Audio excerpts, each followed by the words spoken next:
My girlfriend kept disappearing at night, so I followed her. I always thought I had a pretty normal relationship. Mia and I had been dating for almost a year, and honestly, she was the first person I'd ever been with who made me feel like I wasn't just passing through life. She was warm, affectionate, and had this calm way of speaking that made you forget whatever you were stressed about. But around month 10, something changed. It started small, just little excuses. I'm going on a walk, I can't sleep. I need some fresh air. Be back soon. At first, I thought nothing of it. Mia's an insomniac. Night walks are her thing. But after a while, it became too frequent. Twice a week. Then 4 times. Then every single night. And the weird part?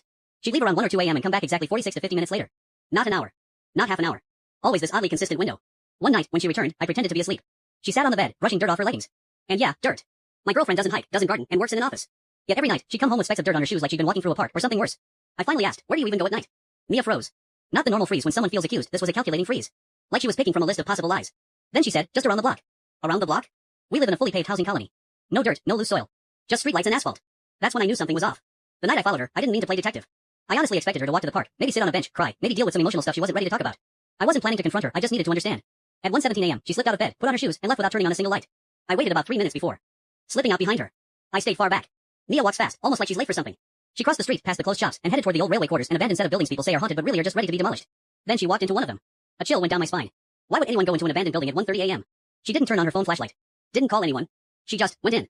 I crept up and peeked through a broken window. That's when I saw it. Mia wasn't alone. She was kneeling on the floor in front of a row of candles.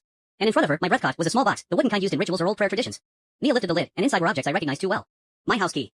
A bracelet I thought I lost 6 months ago. A photo of me while I was sleeping. What the hell? She whispered something I couldn't hear, but her tone was rhythmic, rehearsed. Like a chant. When she leaned closer to the box, I saw something else, brown powder smeared on the inside corners. I didn't know what it was at first. Later, I learned it was dried herbs. She was doing some kind of ritual. About me. I stepped back, heart pounding. And that's when she spoke. You can come in. My whole body went cold. I looked through the window again. Mia was staring directly at where I stood even though I was hidden in the shadows. I pushed the door open slowly. She didn't look angry. She looked disappointed. Why are you here? She asked. I could ask you the same. She sighed, closed the box, and blew out the candles. I didn't want you to find out like this. Find out what? She looked up, eyes glossy. I've been trying to keep you safe. From what?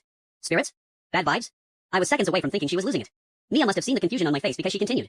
You've been having nightmares. You wake up, trembling, sweating, saying you can't breathe. You don't remember them afterward, but I do. They're getting worse.